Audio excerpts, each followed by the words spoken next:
people have said that the draft stout that you drink here in America tastes different than the draft stout you drink in Dublin.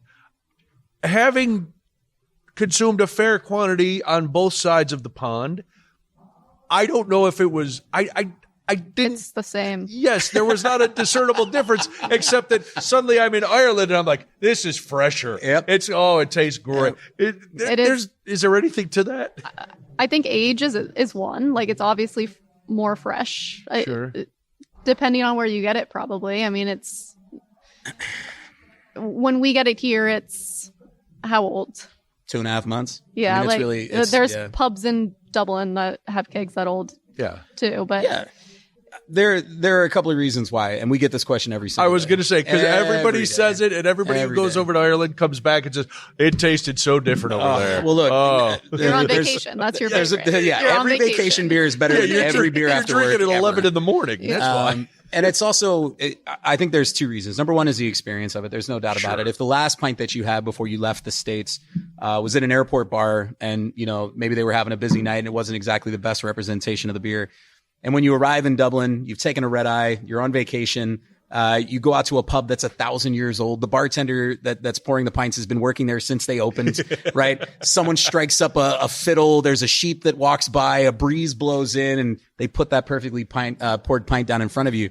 Is it going to taste different? Yeah, of course it is. And I think a lot of it boils down to the fact that Guinness Draft Stout and Guinness, the brand, are so intimately woven into the fabric of Ireland and intimately woven into the fabric of Dublin society that it's taken very, very seriously there. And that's not to say there aren't pubs and bars across our nation that take it as seriously, because there absolutely are. You can throw a rock and hit a few of them here. Sure. We do certainly at the brewery. But the other part of the equation is that a journey of 5,000 miles can get really messed up in the last 50 feet between the keg and the glass.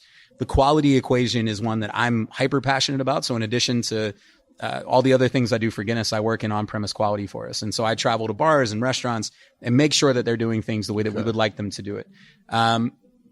The temperature, the pressure, the gas, the cleanliness of the lines, the cleanliness of the glassware, all of these things really can combine to create an environment where maybe the beer doesn't do what you expect it to do. I can tell you, I've been lucky enough to have pints in Dublin a handful of times. And this last time I went over this past fall, I had a pint in this building before I left for the airport and then had nothing but water until I got to Dublin, went to my favorite pub in Dublin, ordered a pint and tried it. And it was, identical. The only difference, I was sat at a pub in Dublin.